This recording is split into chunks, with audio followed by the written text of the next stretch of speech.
Jam. And we're live. So After 8 months ago, we did this. It's been a long time. It feels like 8 months. Yeah. Well, yeah, but like the fastest 8 months possible in a lot of ways, at least on my side. But True. Before we delve in, you got two heads tonight, so let's give a little intro here. Listen, we are honored and privileged. I'm going to scoot back because we're like 1.5 heads right now. But we are honored and privileged to have our very first ever Jam Sesh guests. My good friend, my former roommate, my compadre and partner in crime in many different things, and a complete stranger to Doug until right this very second. Devin Spitzy. Hola. I'm here. I've made it. So if anybody else watches this, Doug and Devin have actually never met. No lie. But I thought it'd be fun to get him on and maybe do a couple, maybe bring a couple jams of his own. We have a lot of catching up to do, my friend. And yeah, maybe we just see how we do tonight. It's late. The kids are in bed. Yeah. And you're drinking Coke Zero? Naturally. Okay. That's the poison of choice still. What are you guys doing? We're drinking some non-alcoholic brews tonight. Which one is this? What is this called? Best Day Brewing. A lot of glare. Oh, there we go. Yeah. Please tell me that's like is that a Boulder? Like is that a local? I hope it is. I'm going to throw it out. It tastes like straight beer. It like 100%. If I didn't know any better, I would have spit it out. Let me tell you this, Doug. It's brewed for doers, surfers, climbers, early risers, free divers, chefs, gardeners. I mean, this is just aspirational, like 101. It's like not Portlanders, but Boulderers. Yeah. But like surfing and I don't know. Some of that stuff is not Boulder. It looks like it's out of California. I was going to say, that's too coastal. Wisconsin and Salt Lake City, Utah is, I guess, where they're out of. Sausalito, California. Anyway, it's a good sipper. To Wisconsin. Hey, I've heard people say you can surf Lake Michigan. It's in the movie Step in the Liquid. I've never seen it myself, but it's something that supposedly can happen. So I can't surf. Dude, can I? Let me just off the top share a couple things, and then I think we need to figure out how we jam tonight because there's 3 of us. There was already a lot of jamming when there was 2 of us. But let me just share a high and a low. High, yep. And these are both from like the last hour. High. Okay. Devin and I went to my daughter Penny's 6th, 7th, and 8th grade middle school play. Musical. Awesome. Which Doug is also he's also a what do you call that? A thespian? he's a theater performer. What's an actor? What do you like to call? Sure. Yeah. Dude, Footloose was the show. Okay. Hey, amazing. Sweet. So fun. That's awesome. And the kids nailed it. Like that's killer. I don't know how many of those kids have actually seen like the movie. I know there was another one that came out probably like 10 years ago, so they might have, maybe some people have seen the newer ones. Probably 0. Did you have your kid watch it? Yeah. As soon as she found out that was the play, I was like, oh, we got to watch it. So she's seen like the Kevin Bacon one. But it was fun, right? It was super like heartwarming. It was more than I even like. I was pretty. Devin was crying at different points. He was like weeping. It was cute, man. It was so cute. Like when the preacher and the preacher's wife like had their little talk and kind of broke it all down. There was like they did a good job. Yeah, and the music itself makes you like pretty emotional. It brings you into the whole thing. And I was already just happy to be here, hang out with Danny, and wanted to come in here and see his kids, and it was better than I expected. Like I expected it to be like all right, but it was great. It was so fun, and those are a pleasant surprise. Yeah, sorry. I was just gonna say there was a kid like probably 9.5 inches behind us that was shrieking during the applause, like if a little is good, more is better, and it was like the most shrill, high pitched, like blood curdling scream for your life that I ever heard, and we heard it like 10 times, like a 10x Saturn missile right in your ear at the end. Just every single like moment of applause. It was just. So all that right there, that's all the high. Okay. Then we grab a couple of brews from the store and we come back in anticipation of this moment. I pull into my parking space. Dude, my mountain bike is stolen. Yeah. Oh. You didn't even know I had a mountain bike. I haven't even jammed on it yet. He doesn't now. I used to before a couple hours ago. I hate to be this guy, but you don't own a bike. Yeah. Yeah. The mountain bike that I used to own is now gone. I'm not sure it existed, but Danny said it did. Yeah. And you know what? So he promised me up and down. It's out there. It's on me because I didn't have it locked up. Oh, okay. I was going to say, they didn't cut a chain or anything. They just, you know what? Took it off the hook. Yeah. And but it's like this thing where everybody has mountain bikes hanging up. Yeah. And road bikes and whatever else. And probably a couple of them are locked up. Like they might have like a little like thing through the front tire. I was thinking about it. I do have a lock somewhere in a box that I probably should have taken time to dig out, but I didn't. It's gone. So high, low. I'm sorry, dude. That's right after another. That's the worst. Yeah. That's where you find us in this present moment. That's where you find me. I'm going to just put it out there. Let's just say they borrowed it and they're going to bring it back. You know, Are you kidding me? I told you. I have a feeling. This is exactly what I told Danny. This is what I was about to say. That's what this finger was when I was holding it up. Dude, I think it's coming back. I think it's coming back. Let's put that out there and let it ride, dude, and we'll just see what happens. Someone just had an emergency and just, didn't have a pen and paper. Somebody had to get their wife to the hospital to deliver, and the car was dead. Dude, well, people in Boulder don't use cars to take their wives to the hospital. Carbon footprint's too much. Sit in the basket, baby. I got you. Let's go. Right. And then the basket's there in case it happens. Yeah. True. Or one of those little like Bjorns where you carry a baby, but it's a full-grown person. I don't know. All right. Well, dude, that sucks. That sucks coming off your daughter's show and riding that high to come home to that. I'm sorry, man. That's lame. Forget it. Coloradans, dude. You just can't trust them, I know, man. I've never met one I liked. Ouch. In the 20 years that I existed in that place, no, I'm just kidding. I would go back there in an instant if I could, but yeah. Despite the bike thieves, there could be 3 heads in one frame right now. How weird would that be? What if you were here? What if you're on this other couch next to me? You know what? Someday.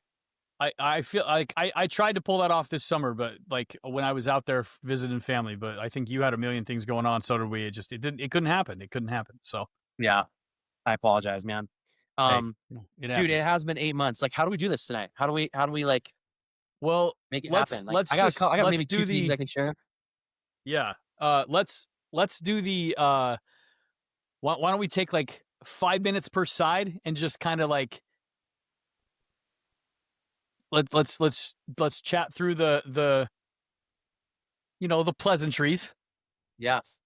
Just tell me what's been going on, unless it's got to do with the jam, and then you can write it out. Like I have a couple things that have gone on that I'm gonna unload about. But maybe you catch us up then. Maybe you start off. Okay, 8 months. Holy crap! All right, so I'm trying to think of what we last talked about. That would have been. When would it have been? Like March? Yeah, that would have been like March. Okay. Okay. Hey.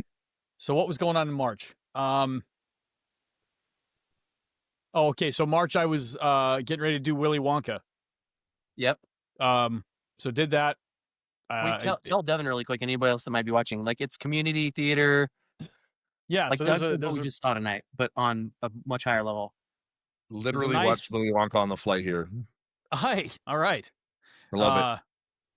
There's a really nice venue here locally, and this community theater group that I've done a few shows with now is like their resident group. So it's like a community theater that plays in a legit 1,700 seat theater. So super fun environment and cool people, and so we've gotten to do some cool shows. So I did Charlie and the Chocolate Factory. In March, and then I was going to be done. And then my youngest daughter found out that they were going to do Descendants, which is like a Disney thing, in the fall. And she wanted to try out for that. And so she's like, but I got to do one before that to get the experience. So she convinced myself and one of my other boys to go try out for Fiddler on the Roof. So we all did that together in May. Wow. Which was awesome. She got like a named part. Yeah. She was like one of the younger daughters, and then me and the boy were just in the background, like his trees and stuff. Yeah. And then so we did that. We've traveled a bunch over the summer. Went out to Colorado. Well, I guess not over the summer. We went out to Colorado during the summer. A couple weeks ago, we took a little jaunt down to Mexico. My daughter did that play. I'm right now just started rehearsals for a new play. That's like an original that the people that I do the stuff with wrote. Whoa. The theater's 100 years old this year, so it's kind of like the sort of embellished story of how that theater came to be. So it's kind of a local presentation. Yeah. And they're giving the tickets away for free because it's like a celebration of the town and everything like that. So it's just kind of a fun. I don't know. I was like, thought I was going to be done for the year, but I'm like, when am I ever going to have the chance to be in somebody else's original show again or whatever? So I was like, I got to go give that a stab. Yeah. Cool. So that's what's been going on that front. Got a high school student as a kid now, so that's a whole thing. Crazy. Yeah, boy, yeah, that's a trip. I didn't even know you had a kid. All that happened in 8 months. Just kidding. Yeah, that kid I was telling you about that was in Fiddler on the Roof, I borrowed from a neighbor. Yeah. Dang. It's a busy 8 months. Emphasis on the busy. Yeah. So just stuff going on, soccer seasons and just, fatherhood things. Yeah. I got a new drum set. That was big for me. I've seen it on Insta a couple times. I texted you about it the other day, I think, or I maybe commented. Yeah, you look great. That's been like my sort of guilty pleasure as of late. Like I had one that was just a little. It looks like the Rock Band one with some cymbals attached. It was like a little toy, but it was good, kind of sanity saver for me during the like main chunk of COVID. Yeah. But yeah, it's been nice to like play one that feels. Yeah, it's still electronic, but it's like big. I have to stretch my wingspan beyond the T-Rex arms to actually hit stuff, so it's kind of fun. Yeah, man. Drums look so fun. Especially when you see somebody that can kind of play a little bit. Like, there's a girl on YouTube that does drum covers, and there's 100 probably, but this girl, she always has a backwards hat on, young girl, dark hair, and she just always looks like she's having so much fun covering these different songs. And she'll cover a lot of like really technical metal, and it's all like double bass and stuff, and then some will be more like just radio songs that you hear, but it looks so fun. It looks like so therapeutic, and just to like be able to crash on something. Yeah. And have it highly like, recommended music too. Yeah. Great therapy is a great way of putting it. I got this kit used from a guy, and came with, these things don't normally even come with a bass pedal, but he included a double kick in it, which I've never done before, so I'm trying to learn it. Super hard. Yeah. I don't know that I possess the elasticity brain wise to handle it anymore, but I'm giving it the old college try, so we'll see how that goes. But yeah, that's the thing, pretty good. though. Like musicians, they say because of you, like everything you have to go through to actually learn it, you basically train your body to be put through pain, because you're having to do things over and over again, and so you're much more accustomed to like dealing with it. So there's all kinds of benefits to being a musician in general, but like, so you talk about that elasticity, you've already trained your brain to do a lot of that and become more elastic. So I mean, I'd be surprised if you weren't able to do it. Well, that's like nice. Lumosity. That's hopeful. Lumosity for rock and rollers. Hey, we'll take it. So, dude, that's a great 8 months. Great summary. I have to like really quick on Mexico. Like, you hit that in between two commas, but like anything else cool that you want to say on that? I mean, that's the one that jumps out to me. I'm like, yeah, Mexico. Where'd you go? Why? Like, was it with family? Was it kind of like a boys trip? Or my previous Mexico experience was Tijuana when I was like 9 years old, and then in high school I went on a cruise with the choir to Ensenada. So those are like the most like 10 miles further. yeah. So the like, well, I've been to SoCal, so I might as well go to Mexico for a day, kind of. So we did Cancun. It was a trip that my family here and my family from which I descended went. My folks, my siblings, my sister's husband. So like it was kind of just essentially our family reunion of sorts. All went down and just kind of enjoyed some resort days by the pool. Took a day off of there and went out and saw Chichen Itza, which was freaking incredible. Yeah. Boy, what a thing to see. Yeah, just had a great time. Like I have not mentally like just checked out of my work to this degree in a very long time. Yeah. I turned off like all my notifications for Slack and all the email and everything. And it was just like at the end of it, like the 5th day or whatever that we were there, I'm packing up and I was realizing like, I have not gotten a single message or anything this entire time. It was awesome. So, yeah. Wow. Yeah, it was great. You, like, yeah, kids just, if my kids could spend every waking hour in a pool, they absolutely would. So they were just thrilled to just, and one of my, I mean, they all had a great time, but one of my kids in particular was obsessed with the idea of like these mocktails, you know? And so they were going up to every possible like poolside bar and whatever, just another pina colada for the road here, please. So we did a lot of that and just hung, and it was great. So, Did you get to clap at the temple? Yeah. Yeah. And you get that triple echo up the stairs and everything. Yeah, it was awesome. Yeah. So cool. You been? And the guy that was our kind of tour guide was this like freelancer dude. And he was Mayan in terms of his ancestry. So he was Yucatan born and raised, and his history is there. And so he was like super duper passionate about it. Yeah. And the philosophy behind, you know, the culture and their kind of interest and obsession with time and everything. And I don't know, he was really cool. It was a really great day. Really that is quite a thing to see. It's absolutely wowing. So, wow, really cool, dude. Well, that's a pretty action packed 8 months. I'll share briefly. So March, April, May, I was doing some stuff. I think I might have mentioned the last time we talked. I went to San Diego in March for a wedding. In May, I took 2 trips to California. One was for like a fun kind of singles thing in Huntington Beach. One was for a work presentation, a client presentation in Orange County, not too far actually. Took a couple trips over the summer. I went to San Diego again, kind of end of the summer, but it was with my kids and cousins. Went to Bear Lake with some friends. Devin actually was there. Got some good boating time in, some stuff like that. Went to my parents' place over the 4th of July. You know, fireworks, and it was like a family reunion plus 4th of July. So it's a little bit of travel. Sure. I got a mountain bike that is no more.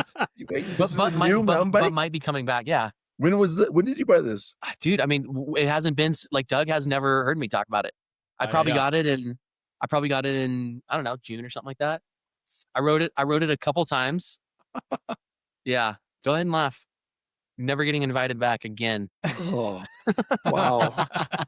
Show up at your daughter's play. This is the thanks I get. Fly in from another state. I'm literally flying out in the morning. He flew in for Penny's play and took a shuttle. That was the whole Didn't make him impetus. come pick me up. No, I didn't. Distinguished gentleman here. One joke about a bike and you just can't let it go anymore. My goodness. Canceled. So sensitive. Canceled. Wow. I feel like I'm back in Portland. Point, Devin. No, but I got the bike. I actually biffed it pretty bad on the bike. Broke a rib. Got a bunch of road rash. This is it. That's the reason. That's the reason it's gone. I forgot about that. Yeah, he was trash, dude. He was wrecked. We were worried about him. I might have not sent you the pictures, but I thought I might have. No, man. So based on that, I'm glad it got stolen. That's what I was just thinking. I know. That's why I'm not so hurt. Yeah, man. That bike's got a juju issue. I know, man. I hope whoever stole it is gonna like break a rib very first time they get on it. I'm not sure if I should wish that or not. Have you ever seen Wedding Crashers? No, you're supposed to go the opposite direction. But you know what? Maybe they break 2. They break 2 ribs. That's right. Have you seen Wedding Crashers? It's been a while. Yeah, the Vince Vaughn character gets shot, and so he's getting like buckshot pulled out of his leg, and while that's happening, Owen Wilson goes on a bike ride with Rachel McAdams, and he's like leaving, and Vince Vaughn's like, "I hope you go over those handlebars and break your tooth off, you selfish SOB." So that's what, either the bike comes back, or like in 2 months, that's the energy you start sending out. Like, okay, I gave you time, I gave you adequate rental time, and now it's time to start breaking some teeth, dude. Yes, vengeance is mine, saith the Lord. That's right. Or Danny's. Or we'll leave that one. Dating. Devin's also single too, so he could tell all kinds of stories. But had a toe in the dating waters. Been out with some cool girls. Actually said goodbye to one just recently here, just in the last week or so. Really cool girl. Great lady, yeah. Seriously, like wish her well, and I don't know, just a lot of warmth and a lot of care between us. So it's tough. It's not a good, it's part of it, but that's been part of the last 8 months. Because last time we talked, that was not quite in the picture. I wasn't dating. At least you weren't. You weren't like thing. Yeah, like I think. Yeah, because you were doing that. I think you had just wrapped that stuff up, and so you were kind of like. End of January, I kind of like that. All that ended, so I probably had a toe in the waters, and maybe had been out a couple times. But it's not it's not my entire life, but definitely part. And sure, same. I'll let you tell your own story. However, I'll just uninvite you if I don't like whatever it is that you say. But fly somewhere else. Anyway, that's probably my and I think I mentioned my work gig a few times, like as we've talked, and that's still been a pretty big part of it all. So it's kind of well. Still, you still like enjoying it, happy with it? Yeah, liking it a lot. Yep. Cooking up a pretty big client. Yeah, there's always cool presentations, and I don't think I'm technically allowed to say right now like any of the ones that are taking place, but there's heard of them. There's all kinds of like household names that we get invited to put proposals together for, like airlines and sports affiliations and sweet cars brands. Yeah, like in the Orange County one was a car manufacturer, so it's kind of fun. It's a cool sandbox to play in, and we're always trying to improve and do a little better and win more clients. But it's fun. It's been a good year. It's coming up on 1 year in December. It'll be a year. So. Anyway, has this been a fast year for you? Unbelievable. I can't believe we're halfway through November. Yeah. Like, are you kidding me? 2025 is over. Yeah. Yeah. It's gone. Yeah. My I have one of my kids is really adamant about getting the Christmas tree up like pretty early. And so it's up as of this week. Oh my gosh. But it's just funny to me because like I feel like we just took it down. Yeah. Like I feel like I took it down 2 months ago. And no, that was 11 months ago. I don't know. I don't know what it is about this year in particular. I turned 40. Maybe that's it. It's just like mentally, I'm like, well, I'm halfway there. So did we message? When was your birthday? I'm trying to remember. December. Oh, it hasn't happened yet. Okay. Cause I wasn't remembering. Well, no, I turned 40 last December, so I'm going to be 41 here in about a month. Okay. So we must have talked about that, but yeah, it's just what day is it in December? 15th. Yeah, almost a month to the day. Yep. So, yeah, super quick. Can't believe the year's over. Yeah. Yeah, I mean, I've got some ideas around that. There's the whole, I mean, the fact is every year is going to go by faster because it's less of a fraction of your life. It's a smaller fraction. So relative time, it's smaller, it's faster. It does feel faster because it's a smaller piece relative. Because if you're 2 years old, that's half your life, a year. Yeah. But I do think there is something happening on a metaphysical level. And I jump into these thoughts and ideas a lot. Some of the stuff I've got tonight to jump down is going to kind of touch on some of that. But yeah, I think there is something actually going on. I mean, we hear about this topic, like the hastening. I think that's more than just like doing more work in preparation for the end times. I think there actually is a speeding up of the clock, so to speak. Hmm.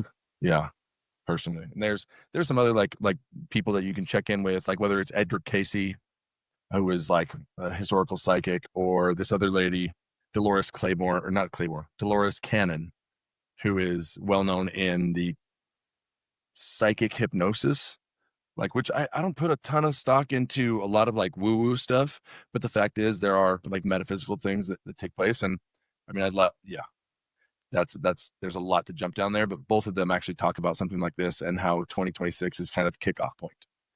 But I'm always kind of looking down that lens, and have been since like 2017. So yeah.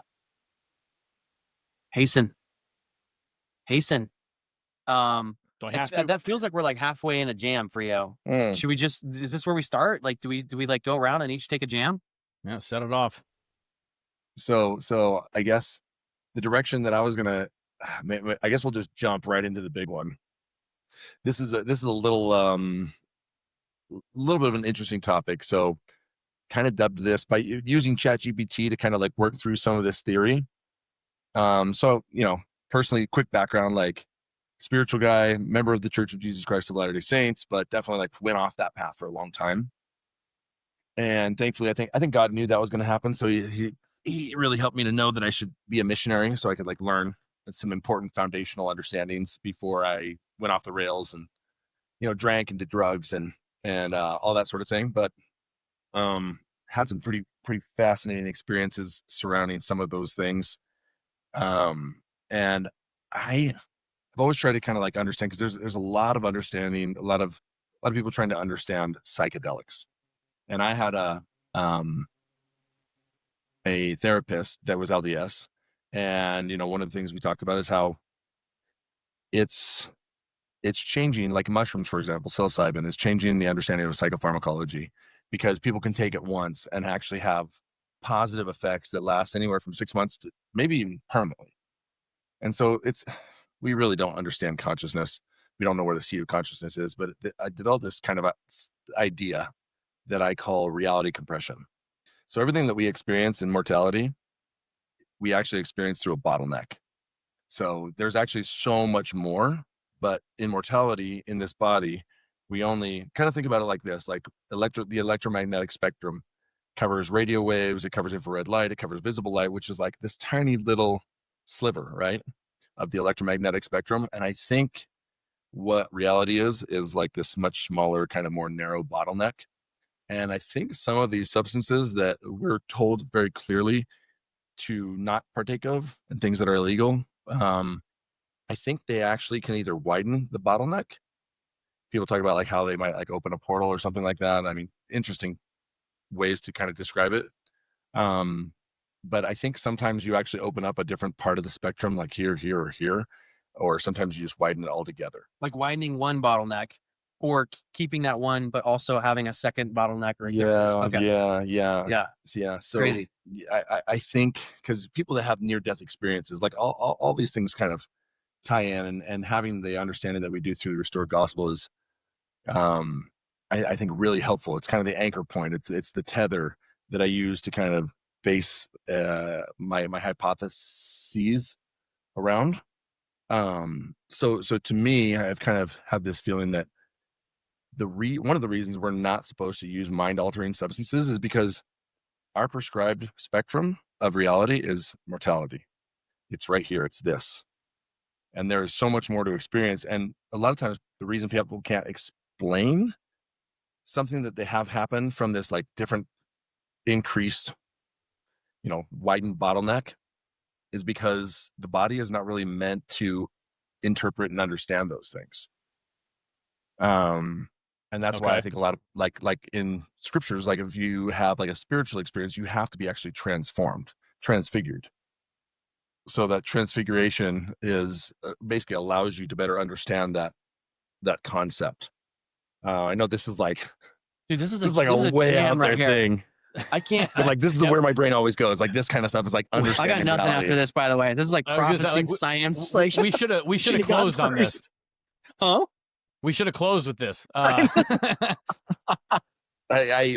mean, you guys threw it to me, man. Like Danny knew what I was when he picked me up. Yeah, Dan, dog, like this guy. You should have known. This is a good jam, though. It is. Yeah. It's a hard jam.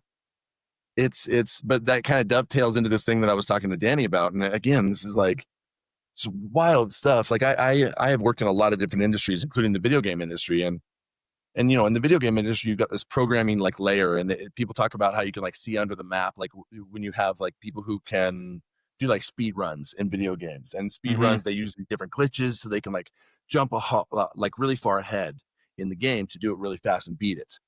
And sometimes they go what's called like under the map. Like if you ever saw Ready Player One, the movie, Yeah. when he does the race, he goes under the map and he races backwards. Remember? Yeah. So there's these guys. I was just telling Danny about that. I kind of wish I hadn't told him about it, but again, this is like some wild stuff. But like, I you know, nobody's really been able to figure out anything on a scientific level of like what's happening with these kinds of things. But people try to explain it, try to delve into it, and whatnot. But there's a guy who realized while he was under the influence of dimethyltryptamine, very potent psychedelic drug, he had one of those leveling lasers, those red lasers on the wall. And when he looked into it, he could actually see this almost like Japanese matrix style code that had permanence. Now, the wildest part about this is because everybody sees things on psychedelics. Because again, I think the brain is trying to understand and interpret this like greater part of reality that we don't have the ability to, it's like we don't have the right kind of eyeballs or senses. And he's done this experiment now with hundreds of people, and they all see it. Wow. Right. So they're making a documentary about this, and they're trying to figure out what it all is. But they like the same characters and the same code and whatever. Like, yeah, like if Danny and I both had this substance in our body, it does something to where we can look into that laser same time. And I don't know if they've done it with two people at once, but they've had hundreds of people and they all see this. And like, as the laser moves, it reveals other stuff. Like it's as if they can see through the wall into this other dimension. Fascinating. Next jam sesh, all three of us are going to do this at the same time. And we're going to be like, you take line 1, I'll take line 2. Just read off what you Write see. it down. Yeah. Or show me your answer. And then we will find a seer stone and we will interpret it. We will translate it. No. Yeah. So people say that they're saying that they believe that they're seeing under the map. Interesting. Yeah. Right. Yeah. That's fascinating. Cause like one person says it and you're like, all right, dog. Crazy. Yeah. It's psychedelics. Yeah. But sure. Yeah. When multiple people, hundreds of people have right. a very similar experience, that is very interesting. That I have never taken psychedelic, but the couple of people in my life that I've known that have, like, one guy had a really bad, I can't remember what he took. Might have been straight up acid. I'm not really sure, but he like had a bad trip where like he was rolling on the ground at a friend's place and a cockroach crawled in, and like his vision was that it grew to the size of a human and started eating people in the room. Yeah. Not as productive as seeing under the map, Yeah. Right. So right. And I don't know how productive that is. And does it matter for like our lives? Like probably not. Who knows? I don't know. It's interesting that you brought up the transfiguration thing. Marijuana is not a psychedelic, but I used to work with another guy that swore up and down that like the burning bush in the Old Testament is marijuana, and Moses smoked marijuana in order to see the face of God. And I'm like, okay, well, that's a perfectly fine theory. I'm not sure I buy into it necessarily in the same way that he did, but but again, think about it. This is not like the burning. No. What I mean is, isn't that a little too on the nose? Like, I don't know. Yes. Was he actually high when he told you this? Like, dude, I have this idea. Was he ever not high? Very possibly not. Very possibly not. To be. Can you also bring him to the next jam sesh? He sounds like he might be a good time. I don't know that we're there anymore. Get him high and ask him. Maybe he'll make an exception. No, all I was going to say is like when I said, I mean, it's all a matter of trying to understand the same concept using different language. Like, because what we're talking about is he's saying that basically there had to be an alteration to his mind. That's the way he was interpreting Moses. And here I was saying, when somebody is transfigured, there is an alteration that happens, but on a spiritual level, as opposed to somebody ingesting or inhaling or something else, in order to try to view that perspective, that have that spectrum opened. But I think God, so I actually had a really clear impression one time that psychedelics were basically cheating. So, and that you can get to those states and have those same kinds of incredible, perspective widening experiences naturally, but it takes a lot of work. I mean, you ask any kind of like maybe Tibetan monks or people in like India, like there's probably some people that have had some incredible experiences. Yeah. That would be right up there with some of these people that have had incredible, but it's after like a lifetime right work, study, like right. focus on something.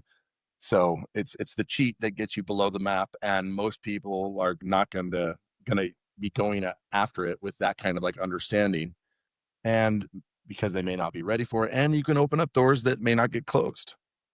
So there's a lot of reasons that I think that we have been told to like just stay in our scope. Interesting. Yeah. A cheat. Okay, so it's kind of a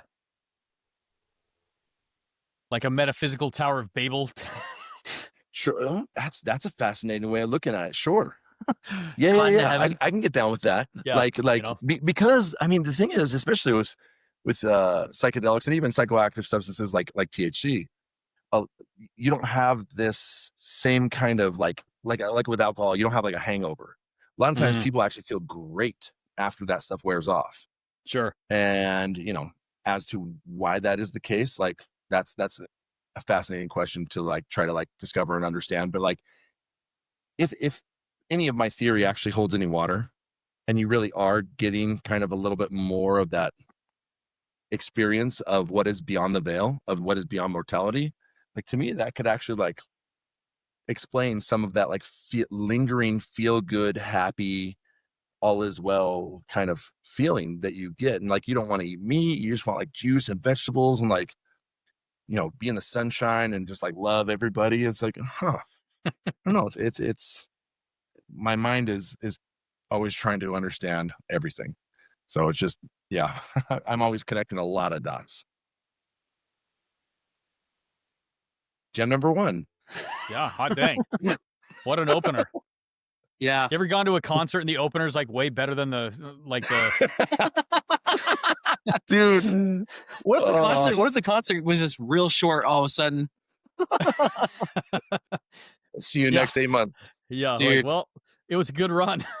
I have something. There's no one's gonna follow that. Yeah, but I have something that I can share that is in a totally different lane. That is, or you could go next. nah. I mean, should I soften the blow with my other one? Just like take responsibility for the heights that I've taken us to. Dude, let me share this. This is kind of exciting. All right. This will be a short one, but I don't know if you can see what this says here, Dougie, but I'm gonna be buying a house. Hey, I got pre-approved for a mortgage. Nice. I have been working on this for a little while. This, post-divorce and a lot of other things have kind of like affected the timing of all this. Yeah. Colorado's not an easy place to do it. Boulder happens to be like kind of even on the hard end of that. Sure. So it still hasn't happened yet, but it's getting close. Pre-approved today. Nice. Sorry, pre-approved a couple weeks ago. I was actually just today talking with a couple different, there's a couple different realtors that are texting me and we're planning to talk, and I'm going to pick one and kind of start that whole process. So excited for that. What I wanted to share that's kind of more of a jam than just an update, which is pretty cool. You might've heard of this, but, so my company is in this, it's like a employee relocation company, and they assist employees and HR managers that are moving talent and,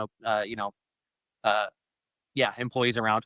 And we have this network of thousands of real estate agents that come to us and they offer to share a piece of their commission with us in exchange for like leads and referrals and things like that. Because we have access to so many of these, right? Like we're a big quantity player. And so all these agents all over the country kind of want us to have them in their Rolodex. And so what my company does, and there's lots of other, sometimes agents themselves will do this, or there's different banks and, a few different people that will do something like this. But my company actually offers a rebate back to the buyer or the seller for using their network. So just to kind of in rough numbers, like if a real estate agent comes to my company, ARC Relocation, and says, hey, anybody that you send to us that closes a deal with us, we'll give you 1% back of our 3% commission. Then my company in turn will take like half of that percent and give it to the buyer or the seller or whoever as kind of an incentive to use them in their network. So it's kind of a triple win.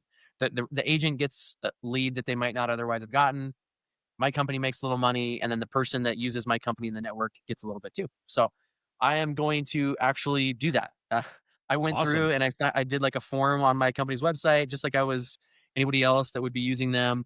I've watched this happen now for the better part of a year, and heard lots of good things and see people like get money back after closing or as part of the like a credit at closing.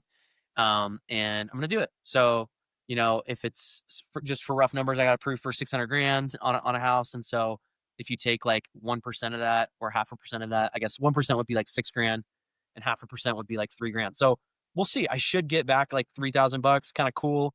That's awesome. I know there's some negotiation sometimes that can like happen with the agent, and I don't know if my purchase price is going to be exactly $600,000. But kind of cool. I've been kind of stoked on that, and it's like something. Have you heard of this at all before? Realtor rebates, buyer rebates, they call them sometimes. Like it's something that a lot of people can take advantage of, and certainly like this isn't an ad for my company, but anybody could almost anybody. There's some states I think that maybe don't allow it, but most people all over the country can do it. And then even if it's not through a company like mine, a lot of times there's local agents that will do something like this, and kind of cool. So I'm stoked on the.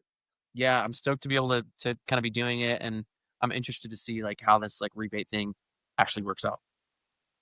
Is this on a 50-year or a 30-year loan? Oh man, 50. Dude, do you see that? Yes. You see it? They're trying to talk about a 50-year loan? No.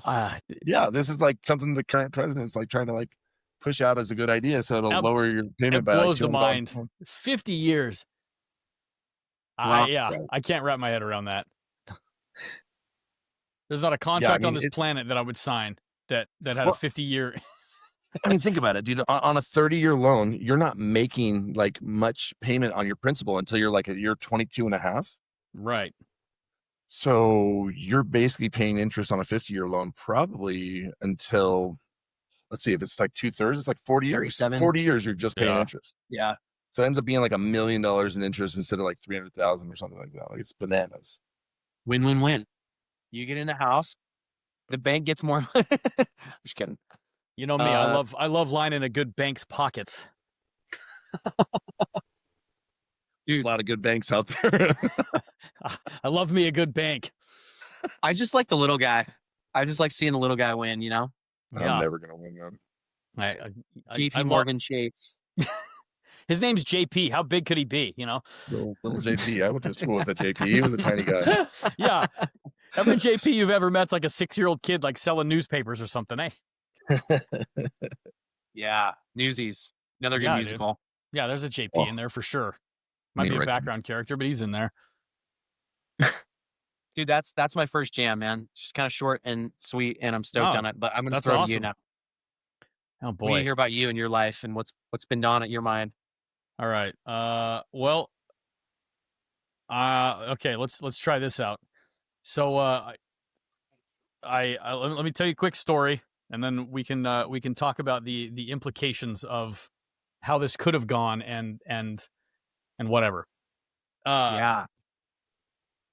Kind of getting excited right now. Well, yeah. Okay, good. So wife and I go out on a date a couple weeks ago, out with some friends, and we have tickets to a show, a comedian, and we're out to dinner beforehand.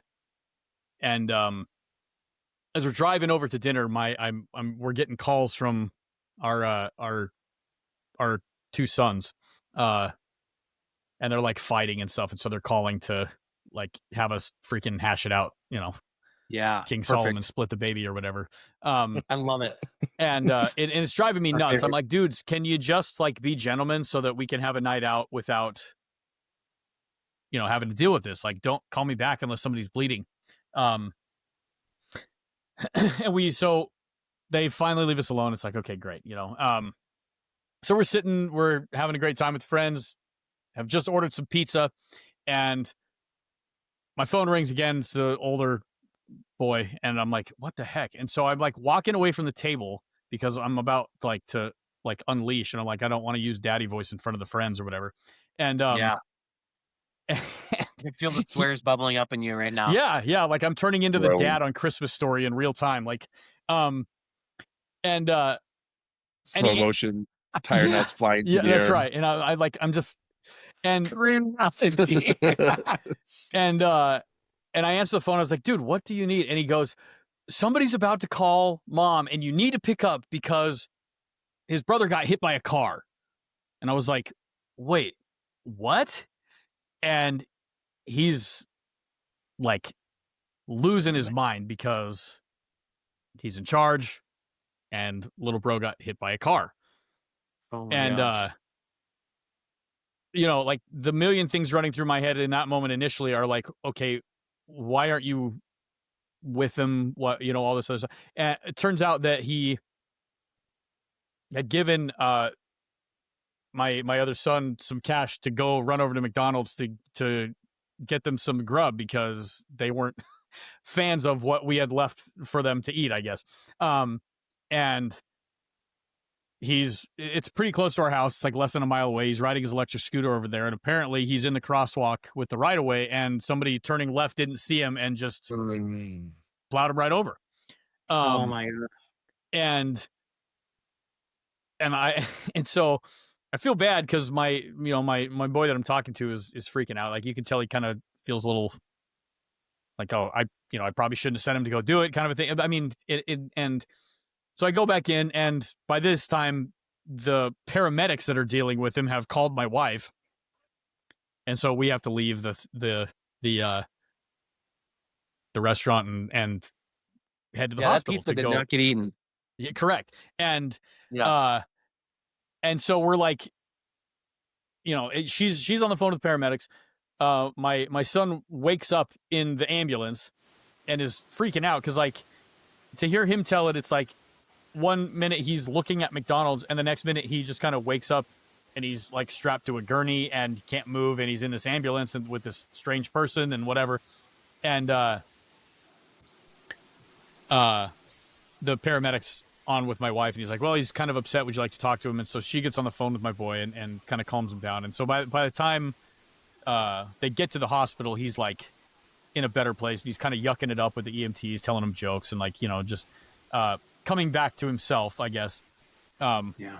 And turns out that aside from a concussion, he's fine. Like he doesn't have any broken bones. He's got like a dime-sized scratch on his cheek where I think he hit the asphalt, and some soreness on the right side of his body where the contact was made, and a concussion. And that's it. The scooter got run over. He did not. But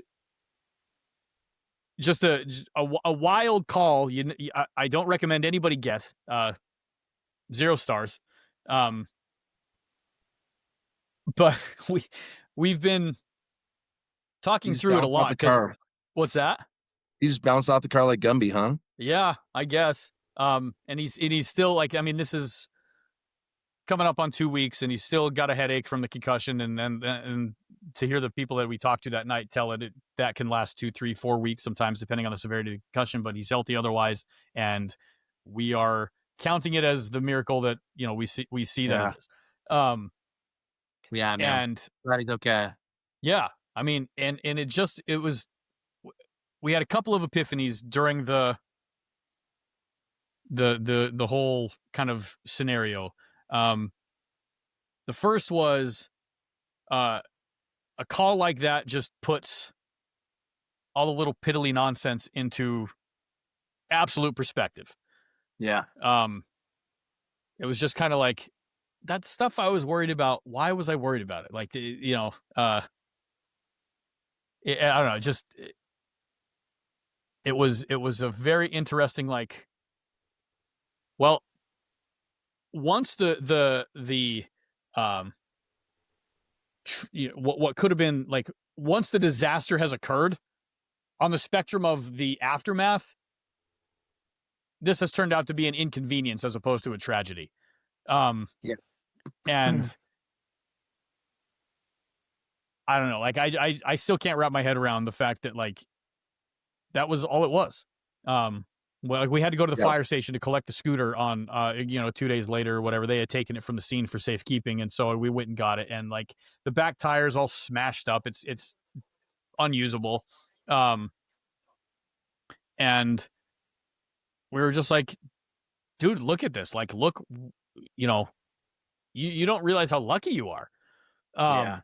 This is really, like, this is really miraculous. And the other thing is like, so we were out with friends from our ward, our local LDS congregation. And so I drive away from the restaurant, like 5 minutes later or less, probably, I get a call from our bishop. And he's like, hey, which hospital is he heading to? I want to come meet you guys there. And I'm like, you don't need to do that. And he's like, I want to. Can I please? Will you let me go? And I'm like, sure. Because he's actually much closer to the hospital than we were at the time. So when we showed up, he and his wife had already been there for like 20 minutes, just keeping the kid company. Wow. And my wife we were talking about it a couple days later, and she goes, it was so interesting. I realized this morning that we were on the phone the entire drive over to the hospital with different people the whole time. And so we never got the chance to just utter a prayer out loud during this whole ordeal. But the word of the thing had spread so quickly through those channels. I mean, we were out with a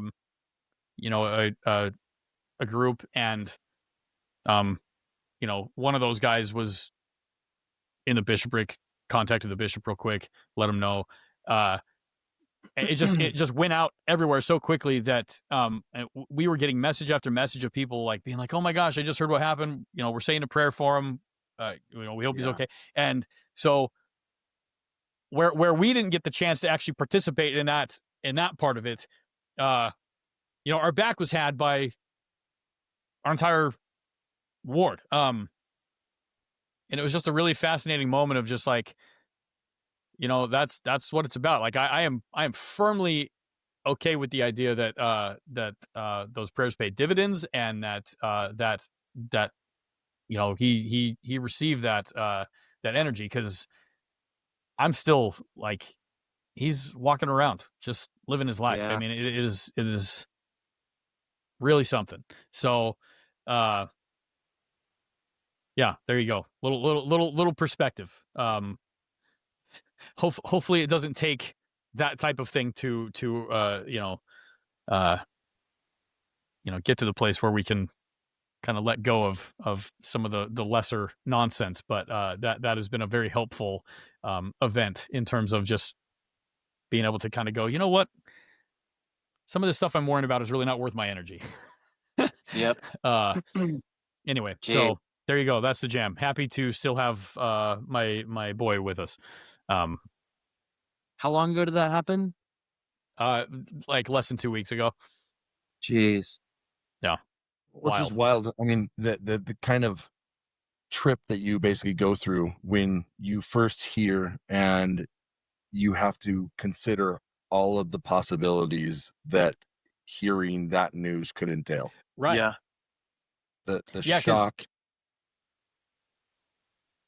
the possibility that he could be gone, or that he's hurt or disfigured in some way. Life changes yeah, forever. right.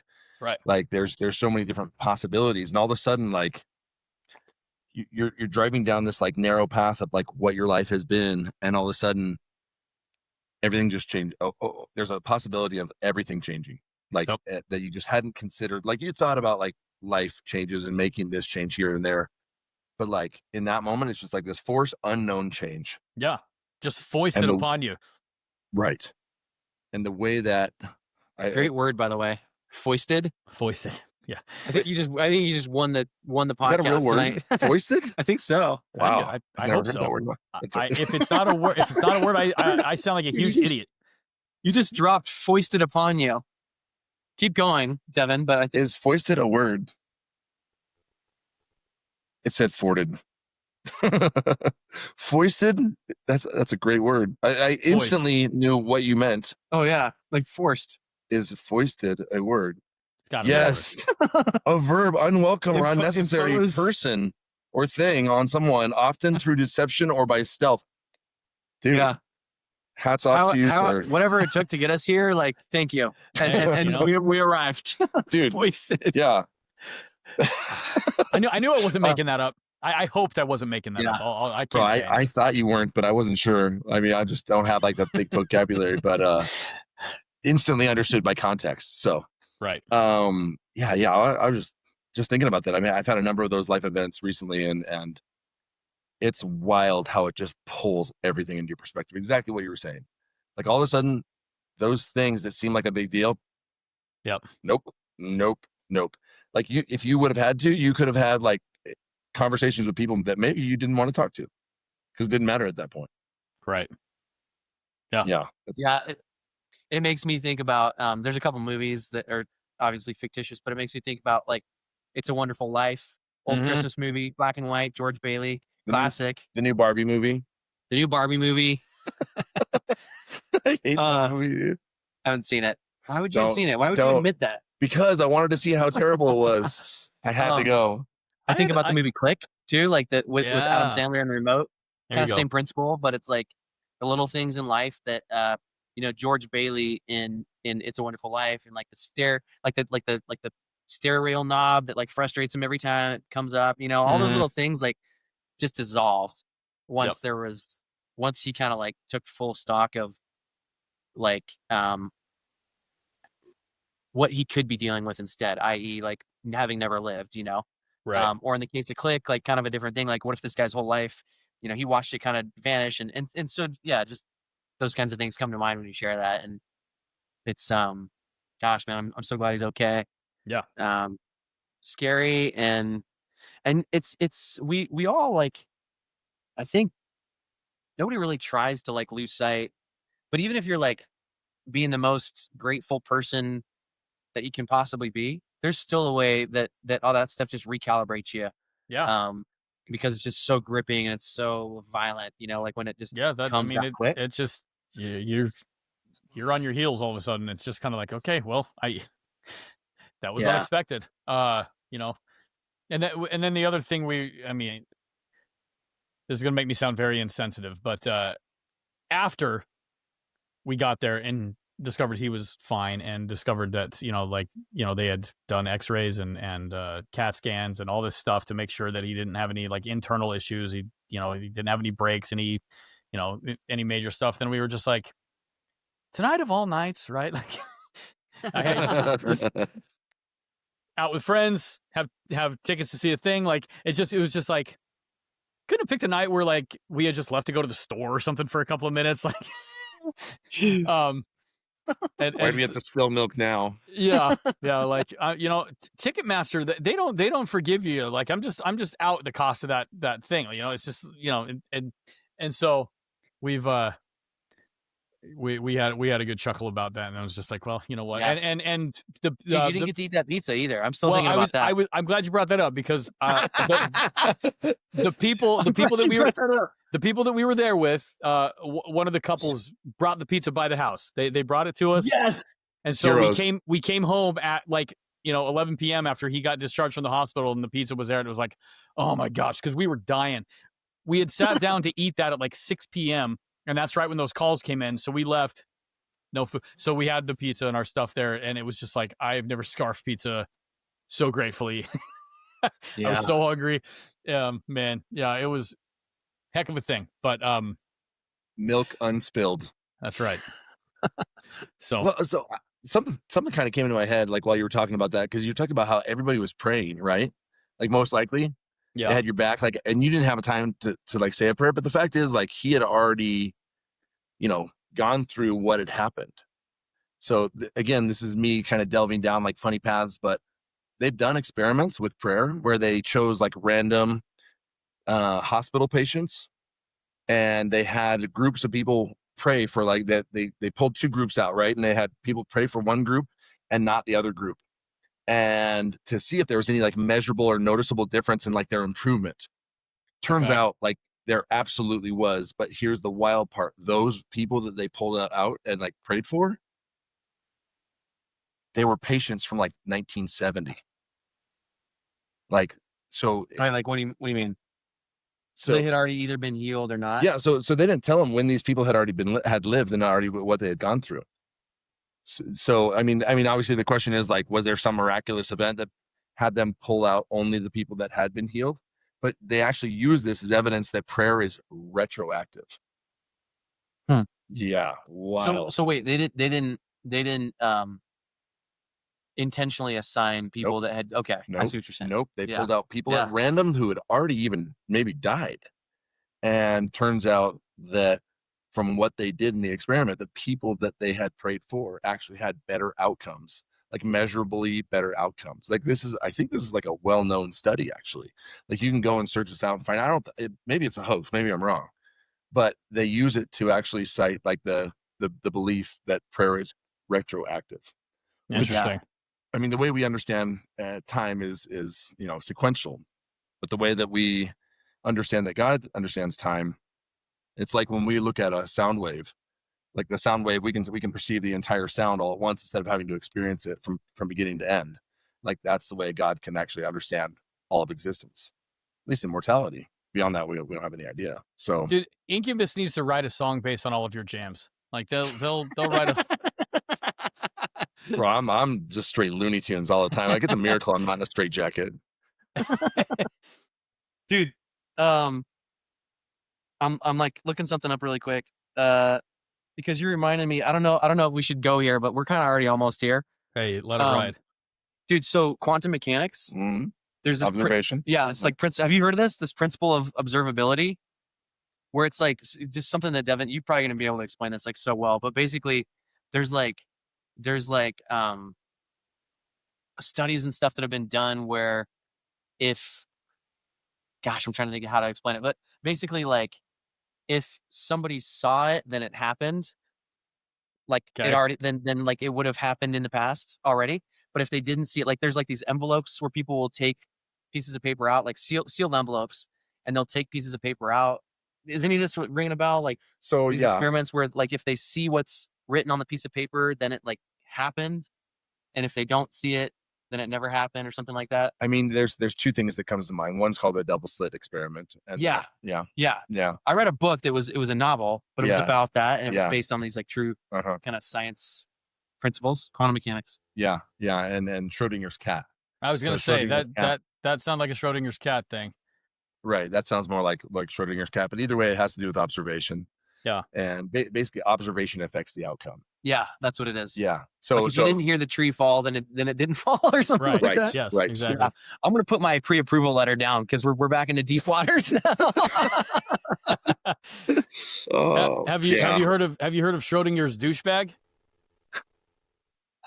No, but I feel attacked. This feels like something I could party with. This might be on my level more. Dude, I'm gonna turn the heat. Schrodinger's douchebag is just you say some crappy thing, and then when people get offended by it, you go, "Oh no, I was just kidding," So like you can have your cake and eat it too. Like you can kind of test the waters, and then you just I was kidding. I was turning it down. It's so hot in here. But I don't know. That's a pretty fascinating concept. Not the Schrodinger's douchebag concept. That's just douches being douches. But yeah. No, I mean the observability thing is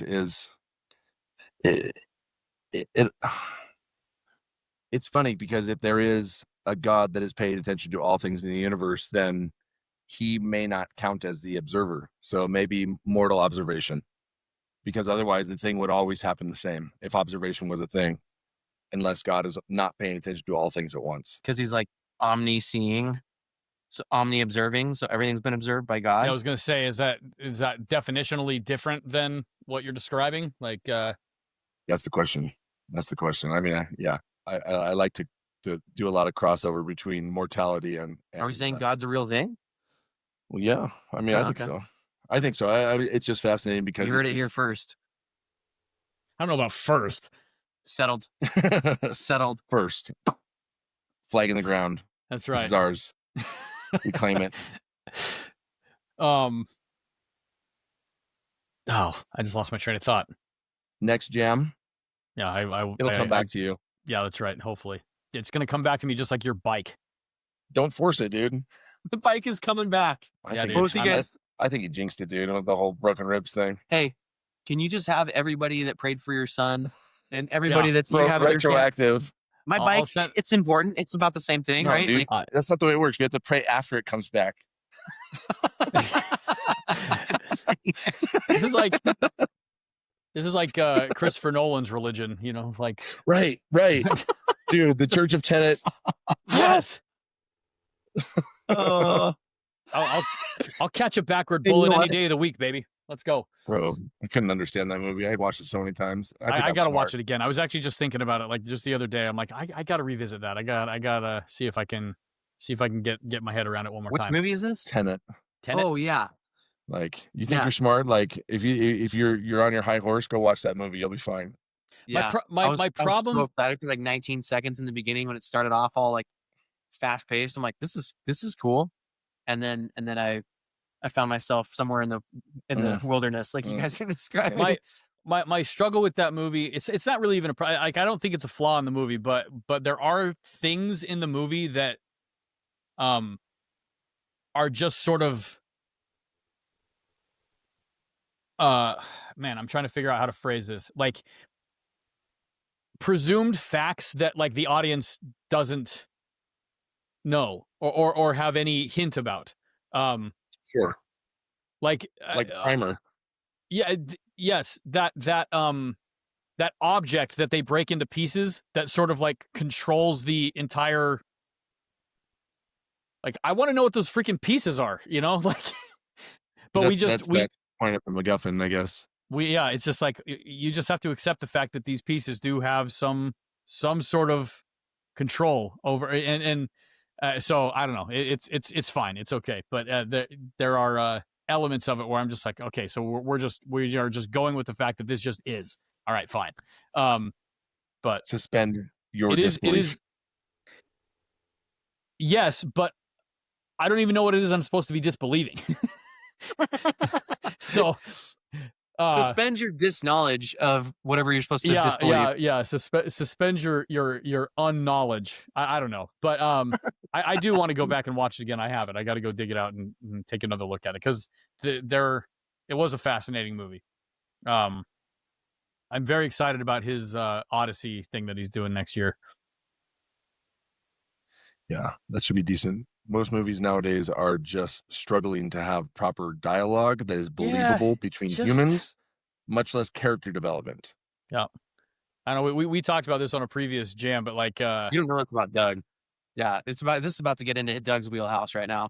Oh, I know. I was just talking about like do you remember when we were talking about how like how unwieldy Marvel is now? Like it's just like it's not worth keeping up with anymore because it's like nope.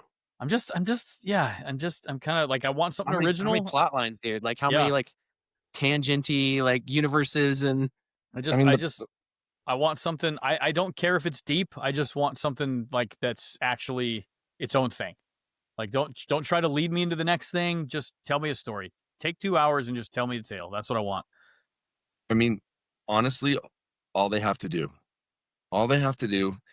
is use the comic books. The comic books have been vetted over decades. Use their stories. You've got it. It's just it's like Amazon trying to take like Lord of the Rings stuff and create their whole new lore. It's like, oh yeah, we'll just take Tolkien's work and just like we'll grab these writers that have never done anything that have mattered, and instead of the vetted material, we'll just make up our own. Like that. Sure. What could go wrong? We'll throw $1 billion at it. It'll be fine. That'll be fine. Like this will work. Like it's the same thing with Marvel and DC. It's just like stick to it and you'll crush it. Stick to the canon. Sorry, I just wigged out. I had a spider like right in front of my face. I don't know if you could see that. I don't. I go back thought you were like yeah, pulling thoughts out of midair. no, it's just a little like on Harry Potter with the wand out of the. That's what I was doing. I was lying about the spider. I just knew that it looked weird. Okay. Well, you couldn't remember what you were thinking earlier, so I just Plucked it out. thought it was like a just physiological mechanism. tell you what's All right. happening. There was a laser, and I was looking through it. That's Read off the lines of code which you see. Dude, what girl in the red dress? Triangle. yeah. Hashtag. Dude, okay, speaking of girl in the red dress and kind of putting some like lowbrow energy back into this podcast, which I feel like is kind of what is needed.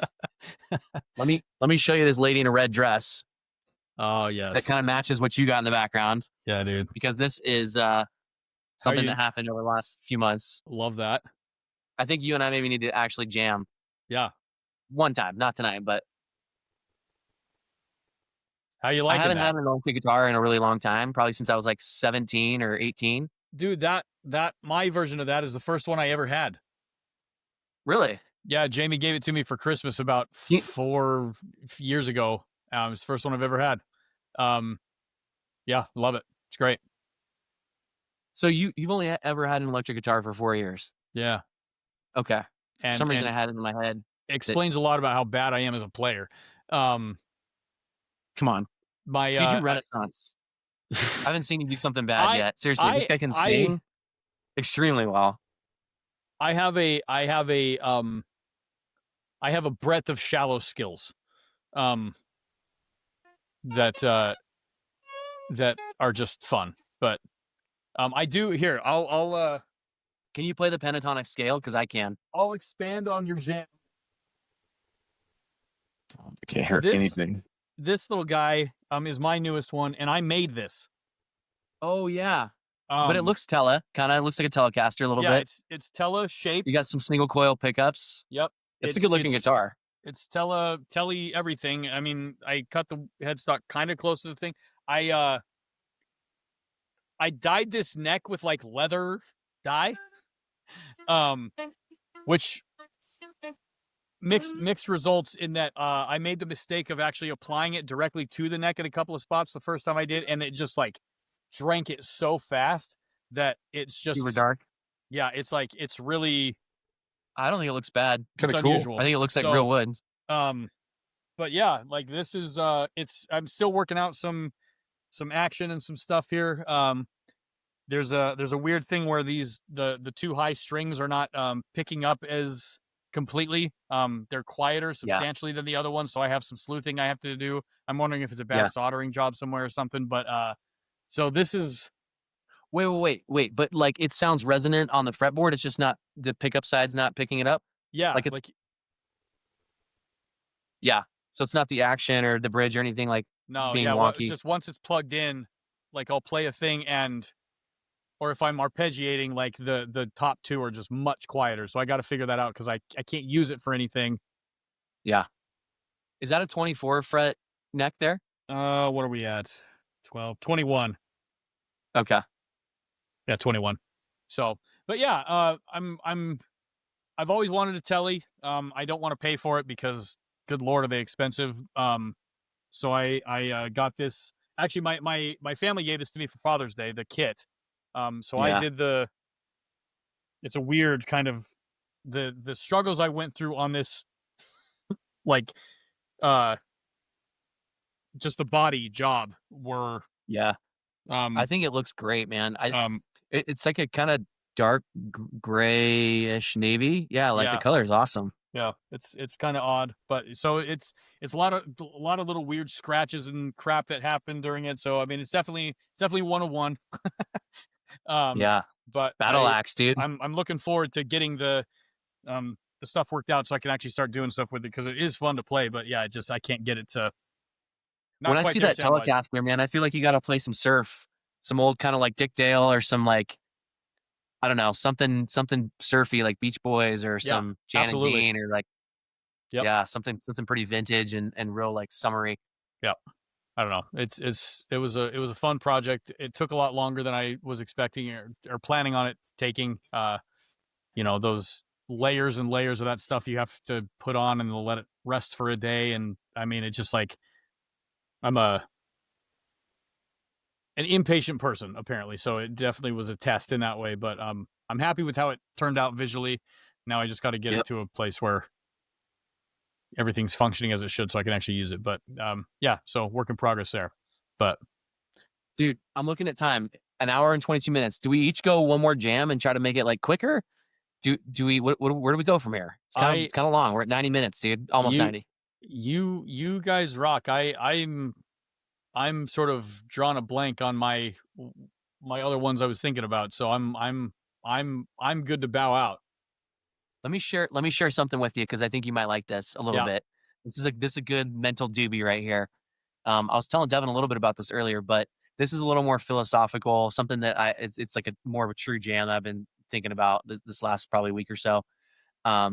So Devin was like going all like prophecy style and talking about like spiritual things, and we're three Mormon dudes that have lived a chunk of life that's Mormon. One of the things that many of us do, and if you're watching this and you know aren't Mormon but you might have heard, is missions, 2-year missions for guys. And so we all went on missions. I went on a mission to Charlotte, North Carolina, wore the black name tag, walked around, talked to people about the church, did service, tried to preach the Lord Jesus where I could, right, for a couple years. Sure. I'm from San Diego, so North Carolina was not a place that I had heard about. Also, it was not really like a fancy sounding place. Amongst a bunch of friends that got called to go on missions to some really fancy sounding places. I had a buddy that went to Paris, another buddy went to Scotland. Devin actually went to Africa. So there's like some really cool kind of far flung places. And I remember opening up my letter and thinking like, man, kind of pedestrian, right? Like, it's kind of like, man, I was a little bummed, a little bit like, I don't even really know anything about North Carolina, but it doesn't sound like Paris or Florida or Scotland or like somewhere else. Right. But during that 2 years and in the time since, I've really come to love North Carolina. It still has a big piece of my heart. I have a picture of it up. My kids, like, we went back and lived there a couple different times, and I've had all these kind of cool. That's right. Yeah, I've had these cool touchstones with it, and I think I was telling Devin, I think I've really like tried to kind of like champion it a little bit too, as my place because I got called there. And the reason I'm bringing this up and the reason that I was thinking about it this last week is because I have been in Colorado now for about 5.5 years, and I've kind of never really like truly embraced it. I've always kind of in my heart been like, but I lived in Central America and that was awesome. Right. Or San Diego or North Carolina or some of these different places that I've spent time that have felt more, I don't know, romantic or like appealing to me for one reason or another. Sure. And I kind of just had this thought, Doug, like last week or whenever it was, I was walking around, I was thinking like, what if I opened up my letter and it right now, and it was like, great, you're 44 years old. You were called to Colorado, to Boulder, Colorado. Just the same as like we got letters saying, oh, you're called to, Charlotte, North Carolina. Right. Like, what if I just decided like, this is my mission right now. And this is where I find myself. And then I also started kind of broadening that to like life stations. Like, you have been assigned to labor. Like the wording of the letter, for anybody that doesn't know, is very specific. It's the same in every single letter. Dear Elder Carpenter, you were called to serve as a missionary for the Church of Jesus Christ Latter-day Saints. It's anticipated you'll serve for, there's like 2 or 3 sentences that are really like, they're always the exact same. You're assigned to labor in the blank mission. And I was thinking about that, Boulder, Colorado. And I was thinking about like, I'm divorced. You are assigned to labor in the divorced mission. I have kids that are medical. Like, I have certain limitations or challenges or things like that. But what if it was like, what if I had a letter in my hand right now that said all that stuff, just the same way that we had letters that said our mission? And how would that change kind of my mindset around it? And so I've tried to think about that over the last week. Like, I'm here. I've been in Colorado for almost 6 years, 5.5 years, like way longer than I was in North Carolina. Sure. And it's no less special than that was, just because that was those 2 years and I had a piece of paper, than my time now. Right. So just a little reframe, like, I'll wrap it up there, but kind of just a pretty good little like mental thing I've been chewing on for about a week. I'm trying to reframe like this current moment and recognize that there's like bigger, cooler things happening maybe than I always take stock of. Sure. So anyway, yeah, just had that flash through my mind, kind of that like sort of a metaphor, like a little juxtaposition of like that time frame and the letter and like all that energy and whatever and what that has meant to my life versus how I'm now viewing like my current thing. So Right. anyways, I shared that with Devin earlier, and Dig it. that's been a good one for me. Yeah, I love that. It's Yeah. I mean it's reminiscent of I think it was Elder Uchtdorf. I can't remember for absolute certainty, but for the non Mormon listener, that's he's an apostle for the church. But he has that talk about trying to move a piano and just lift where you stand. Mhm. And like it's I think the crux of it is a bunch of people trying to get a piano up onto a stage, and they cannot figure out how to finagle this ridiculously heavy piece of equipment up up a couple of feet from where they are, and Yeah. it just is everybody pick a spot and then lift where you stand, and where Yeah. that's how And you get it done. also, you know, one thing that we all know, but I didn't really say, and you're not really saying either, but you don't really choose it, right? Like when you get called on a mission, if you want to go do this for 2 years in the church, like you don't really get to, you just say if you're willing or not, and Yep. sort of maybe what your limitations are or whatever, but they choose it for you. And much the same way, like a lot of life lands in your lap, you know, and I wouldn't have chosen maybe to like have kids with a medical condition if I could have just drawn it up any way I wanted, or I wouldn't have chosen to like maybe be divorced right now or have certain stumbling blocks or like be short and bald or just whatever little thing. Like you sort of have you sort of have things that show up, and then it's your choice to like lift where you stand or to not. Right. So anyway, it's been an inspirational thought for me, and just thought I'd throw that out. No, man, I dig it. Yeah. I think there's something to that sort of stoic understanding of just amor fati, and accept what's there, and do something with it, as opposed to wincing or trying to change things you have no control over. Um, your kid's medical Also, that was condition, another like great word right there. what's that? That was another fantastic word that you just tried to like low key just kind of slip in there. So that's Which one? 2 points for Doug. Amor fati. Love your fate. Yeah. Okay. Yeah, it's I can't remember who that is, if that's Seneca or Marcus Aurelius, but it's it's just Yeah. like you're dealt these cards. Go and do Yeah. something with them, Yep. Kind of reminds me, I saw this video and I thought it was just going to be like another like anti-church video. And this guy said, my wife and I, we decided to stop attending church. And I'm like, oh boy, here we go.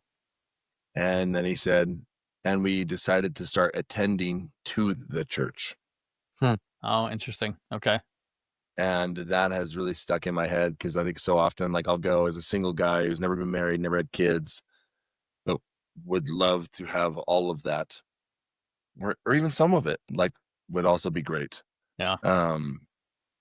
We go to church so often, and especially when I was like in a family ward back in Portland before I moved to Utah 2 months ago.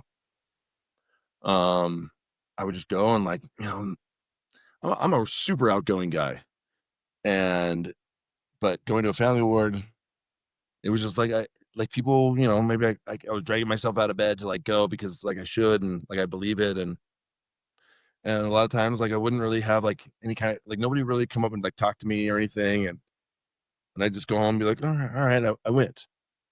And I think ever since I saw that, I'm really kind of much more on a different mindset, rather than like, what can church do for me? It's like, Yeah. what can I do? What can I do for God? Or what, not, instead of just what can he do for me? Because he's going to do what he's going to do for me.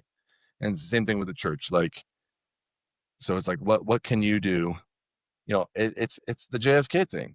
Mm-hmm. That's not what your country can do for you, but what for you can do for your country. Like, that's what it is. Right. Like, fully. Yeah. And it really shifts your mindset.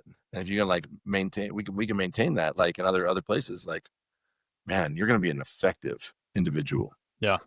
Across the board. Yeah. Yep. I think about that actually. That same thing with church too. There's a lot of people that talk about like, oh, I can just go feel God up in a mountain, and probably shouldn't use that tone and voice because I think the same thing. Sure. But they're like, well, what would I get out of it? And I'm like, well, maybe you could sit next to somebody. Maybe you could do something for somebody. Like maybe you could like share your testimony with somebody and like carry their burden for a little bit. Maybe they need the connection and you don't happen to need it this week, this month, this year. Maybe you're in a pretty good place, but all the logs together kind of burn brighter. And like right now, maybe you are in the enviable position of not like needing the fellowship or needing the strengthening or whatever, but you could do something to kind of contribute. Yeah. 100%. Name of Jesus Christ, amen. Tonight, Doug. We brought a guest on, got weird. We went sciencey, we went preachy, we went churchy. Dig it. Dude, my guitars. All my I don't have boundaries. Like it just they all cross over and bleed into each other. Well, you're so integrated. We're just mixed up, you know. It's just however you want to look at it. I don't know. Sorry. Nope. I was gonna say I should have said this off the top, but like Devin and I were roommates 2 different times, more than 20 years ago. Rick's college, actually it was BYU Idaho at that point, Rexburg, Idaho. Yeah. Later again at in Provo, Utah, doing things that Mormons do, going to BYU. There's a lot I could say that would be super fun, but maybe one story that kind of like tells people and Doug who you are is we took a trip to Hawaii like 2 years ago, maybe. It's maybe coming up on 3. I think it was January, about 3 years ago. Yeah. Dude, we spent 1 week in the big 10 days. It was 10 days? 10 days. We were ripping around the Big Island. We rented a car. Nice. Didn't have a single like reservation or anything anywhere. We just brought hammocks. And every night we just illegally hammock camped wherever we were. Just found 2 trees. We just said yes to life. We met Awesome. strangers. We like went and picked fruit in strangers' backyards. Like they were like telling us about their kids. We went to like a jam shop, like on top of a volcano. Almost got killed going into the ocean. Another time coming out of the ocean. Devin lost like 19 swim fins. Yeah. We super glued my head. We speared a fish. We bought some steaks and had no plan. And then like an hour and a half later, we ended up at this overlook that was perfect and had a grill. At sunset. Hey. At sunset. Too bad you weren't a woman, a beautiful woman. Yeah. Dude, it was amazing. It was really fun. We got woken up by drunken party high school kids. Drunken party. Yeah, we illegally hammock camped in a national park, Volcano National Park. Dude, 5 stars. Which was insane. It was like a big lava flow field with on the edge of a cliff. And then there was like one grove that probably had like 25 or 30 palm trees, just enough to put our hammocks up. And like, it was just amazing. So anyway, that's a little like snippet. I probably should have done that off the top. Right. But Danny got separated and I said, dude, we're going on a trip. Yeah. That was shortly after my separation. Booked that cheap. If you ever want to go to Hawaii, dude, January is the time to go. Not in the water because it's wild waves, but the weather is phenomenal. The weather usually in the continental United States is terrible, and the flights are like sub $300. Yeah, it's pretty cheap. All right. Round trip. Anyway. Yeah. Dude. Am I doing my other jam now? Yeah. Or we do you have close one? out? No, I got nothing. Jam us up, dude. If we're at an hour and 37. I just hope my like batteries and stuff don't die on my phone. Getting close. I wasn't kidding. You're not going to sleep unless plugged into a power outlet. Oh shoot. Yeah. Okay. Well, we got a couple minutes. Do you want to take us home with something? Sure. I'm out. Yeah, but I think it sounds like Devin maybe has. Oh yeah. I don't know. I feel like we're at a pretty good note. Mine is just I had an odd experience recently where I've recently joined this group of friends that Danny and I became friends with when we went to this Bear Lake thing in August. It was like a pretty good, like life-changing kind of thing because of the group and the people we met. That's actually the first time Danny met the girl that he had just unfortunately ended things with that we, awesome girl. But one of those girls, she is in the process of being set up as a possible reality TV show star for Netflix. Oh yeah, this is good. And so because of this, she was asked to recommend a few of her friends to also be interviewed on camera to be used to pitch to the producers. And I've known the girl since college, but we only recently really reconnected in August. But I was the one guy out of the 4 people that she recommended for them to actually interview. Nice. I didn't think that there was like much of a chance, but the fact is they met this girl on another reality TV show that was being pitched, and they were like, no, we don't like this idea, but we love her. Okay. So they're like, build a show around her. So it's good. She has 8 kids, awesome girl, divorce, major struggles, total boss, 500,000 plus followers on Instagram. So like total influencer kind of girl. And just 8?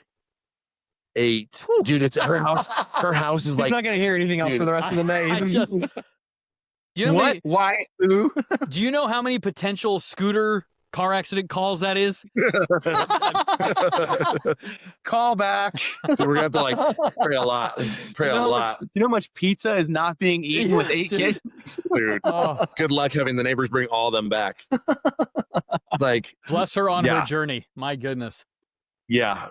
So by this time, also, if you're watching this, you probably know there's not that many people that have 8 kids. Right. And like, also by the next time you guys do a podcast, I'll probably be famous because it'll be like, what, 8 months? Yeah, it'll be 8 months from now. Yeah. It'll be untouchable. So I'll leave you guys with my agent's number. Yeah. Perfect. But I do have a lot of concerns about like, privacy and like how much, like, sure, there's opportunities, but also like, I really want to be like a good example of like what a person should be, because I think reality TV has honestly contributed to the downfall of society, because that's when we began to idolize morons. Like whether it was Real World on MTV or like Jersey Shore or whatever. And like, I definitely want to do everything in my power to not be one of those kind of influences. Sure. Yeah. Because I think I have capacity for like pretty powerful one way or the other. And I really want to go on the upswing. Yeah. I think producers do a great job of pulling out the most moronic parts of regular, normal, good people. And I got plenty of those. I watched I forget what the show was.